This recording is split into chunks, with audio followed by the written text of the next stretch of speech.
ከባድ ነው። የእናት እርግማንና የአባት እርግማን ደግሞ ልዩነት አለ። የእናት እርግማን በጡት ያልፋል ይባላል።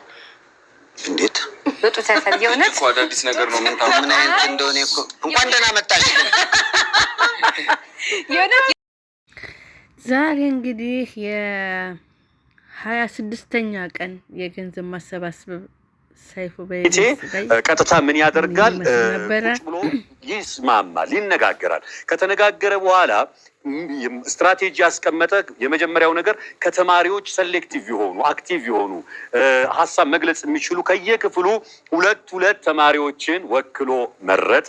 ከመረጠ በኋላ ወደ እንቅስቃሴው ሲገባ ደግሞ ከምንም ንክኪ እንዳይኖር ለዚሁ ዓላማ ብቻ የታሰበ የባንክ አካውንት ከፈተ።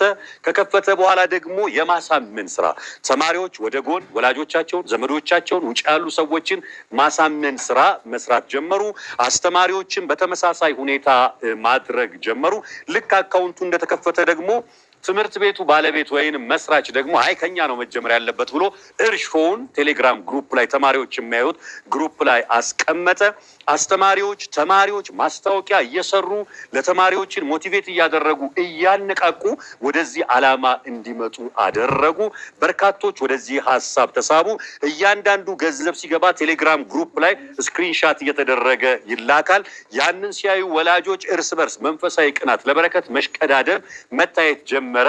የተሻለ ነገር ለማስገባት ሩጫቸው ቀጠለ። እነዚህ የምታያቸው ተማሪዎችና ትምህርት ቤት ውስጥ ያሉ ከፍ ያሉትም ተማሪዎች ደግሞ ወላጆቻቸውን እያስገደዱ ወደ ትምህርት ቤት እያመጡ የወላጆቻቸውን ጫማ በመጥረግ ተጨማሪ የገቢ ምንጭ በመፍጠር ወደዚሁ ተቋም የማስገባት ስራ ሲሰሩ ቆዩ።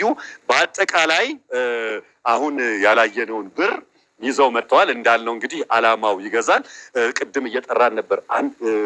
ስንትን ያላችሁ ትምህርት ቤት ከተማው ላይ ብቻ 1457 ትምህርት ቤት አለ እዚህ ከተማ ላይ። በዚህ ተመሳሳይ ሁኔታ አላበኝ ታውቃለህ።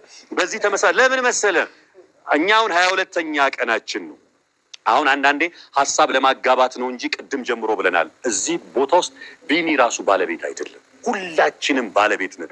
ይገረም አይደለም፣ ሰይፉ አይደለም፣ ማንም አይደለም። የዚህ ጉዳይ የኢትዮጵያ ሕዝብ በጠቅላላ ምክንያቱም ፈንድ ያለው ወይ የሚረዳ ተቋም አይደለም። ኢትዮጵያውያን ለኢትዮጵያውያን ብቻ የሚታገዝ ነው። ስለዚህ ትምህርት ቤቶች ነቃ ብለን ብናስተውል፣ ፋብሪካዎች ነቃ ብለን ብናስተውል፣ ባንኮች ነቃ ብለን ብናስተውል ይሄን ሁሉ የቆየንባቸውን ጊዜያቶች በአጭር ጊዜ የመዝጋት እድል ይኖረናል ማለት ነው። የ20 ቀን ሩጫችንን ድንገት በ5 ቀንና በ6 ቀን የምናጠቃልልበት ሁኔታ አለ። ስለዚህ 1457 አዲስ አበባ ብቻ እሱም የግል ብለን የምንላቸው ሌሎች ትምህርት ቤቶች፣ ሌሎች ሆስፒታሎች፣ ሌሎች በሸገር ሲቲን ጨምሮ ቅርብ ከተሞች ያሉ እንኳን በዚህ አስተዋጽኦ ውስጥ ቢሳተፍ ምንም ከደብረ ዘይት መምጣት ከናዝሬት መምጣት ቅርብ ካሉ እንኳን መምጣት በጣም ሩቅ አይደለም። መጥቶ ልክ እንደናንተ ይሄንኑ ነገር መድገም ይቻላል። የሚገርምህ ነገር ደግሞ ይሄንን ቻሌንጅ ይሄ ትምህርት ቤት ሲያስጀምር ሌሎች ትምህርት ቤቶች እንደሚመጡ እርግጠኛ ስለሆነ የዋንጫ ቅብብል እንዲኖር ዋንጫ ሁሉ አዘጋጅቶ ነው የመጣው። ማለት ልክ እንደ ዱላ ቅብብል ከኛ አንድ ትምህርት ቤት ከመጣ ያንን ይወስዳል። የሚመጣው ትምህርት ቤት ደግሞ የራሱን አስተዋጽኦ ካደረገ በኋላ ያንን ዋንጫ ደግሞ ለቀጣይ ትምህርት ቤት ያስረክባል። መጨረሻ ላይ ዋንጫውን እንወስንበታለን የሚል ስምምነት ላይ ነው ያለነውና ትልቅ የአርያነት ስራ ነው ሃርመኒ ሄልስ ስኩል የሰራው። ትምህርት ቤቶች በዚህ ሀሳብ ላይ እንድትሳተፉ ደጋግመን ጥሪ እናስተላልፋለን። ትምህርት ቤቶች ብቻ ሳይሆን የተለያዩ ተቋማት፣ ፋብሪካዎች፣ የተለያዩ እንደዚህ ከሰራተኛው አሁን እነሱ እንዳደረጉት ከተማሪዎችና ከወላጆች ብቻ ሳይሆን ወደ ጎን በመዘርጠት ከጎረቤትም ከወዳጅም ከዘመድም ጭምር ነው አስተዋጽኦ ያደረጉት። የኛ ይበቃል፣ እኛ ያደረግነው ነገር አስተዋጽኦ በቂ ነው፣ በቃን አላሉ። ከዚህ በተጨማሪ ቢኒ በየወሩ የምንችለውን ነገር እያሰባሰብን በቋሚነት ኮንትሪቢዩት እናደርጋለን ብለዋል። እንደገና ደግሞ ሌሎች ትምህርት ቤቶችም እንዲነሳሱኛ ልክ ለትምህርት ቤታችን ብቻ ሳይሆን ኮሚቴ ለሌሎች ትምህርት ቤቶችም ኮሚቴ በመሆን እናገለግላለን እያሉ ነው። እሱ ብቻ አይደለም። እኛ ያመጣነው ለምሳሌ 5 ብር ቢሆን 10 ብር አድርጎ ያመጣ ካለ 15 ብር ደግሞ ለማድረግ ዝግጆች ነን እያሉ ነው። አረ ሞራል በጣም እናመሰግናለን። እንግዲህ ከእናንተ መካከል ተወካይ የተረሳ ነገር አቶ ሰለሞን በነገራችን ላይ የተማሪዎች የወላጆች ኮሚቴ ነው ብለናል። በሚገርም ሁኔታ ሁለት ልጆቹ እዚህ መካከል አሉ። የቷና የቱ ወይም የትኞቹ እንደሆነ እሺ፣ ኦኬ፣ እንደኔ ሴቱን ነው። እሰይ።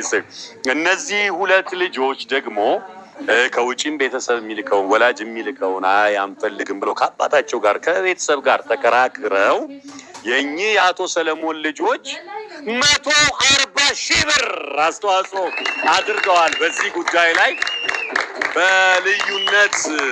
በልዩነት የሚመሰገኑ ናቸው። አንድ ጊዜ ይሄንን ቼክ ለቢኒ በክብር አስረክቡልንና ቢኒ ጠቅለል ያለ መልእክቱን ያስተላልፍልናል። ቢኒዬ ወደዚህ ወጣ በልና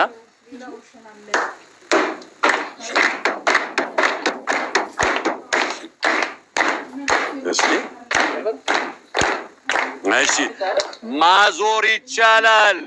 1,350,000 ብር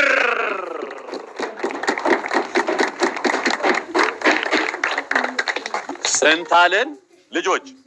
እስቲ አንድ ላይ እንጥራው። እስኪ 1 2 3 ብለን 1 2 3 1,350,000 ብር።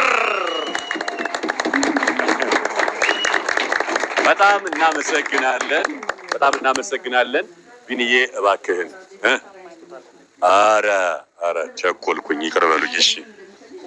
እሺ ሃርመኒ ሄልስ ስኩል ይሄ እንዳለ ሆኖ ለቢኒ ያዘጋጀነው ስጦታ አለ የሚል ፍቅርን የመግለጽ ሀሳብ ነው። በእርግጠኝነት ስላሉ እሱን ነው የምናከናውነው። በጣም እናመሰግናለን። ደጋግመን እንላለን። በዚህ ሀሳብ ላይ ገዢ የሆነ ነው። ሙቀት ፈጥሮልናል፣ ስሜታችንን ከፍ አድርጎልናልና ትምህርት ቤቶች በዚህ ሀሳብ ላይ እንድትሳተፉ፣ ይሄንን ዋንጫ በሁለተኛነት የሚወስደው ማን እንደሆን እንጠብቃለን። ምንድነው ቢኒ የበል ተረከብ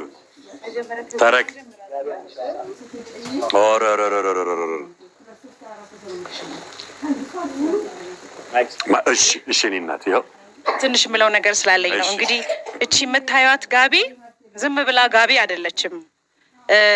ተማሪዎቻችን የሃርመኒ ሂልስ ተማሪዎች አሻራ የእጅ አሻራ ያረፈባት ለቢኒያም ይመጥነዋል እንደውም ያንሰዋል ብለው የቋጩት ተማሪዎቻችን ናቸው። ስለዚህ የተማሪዎች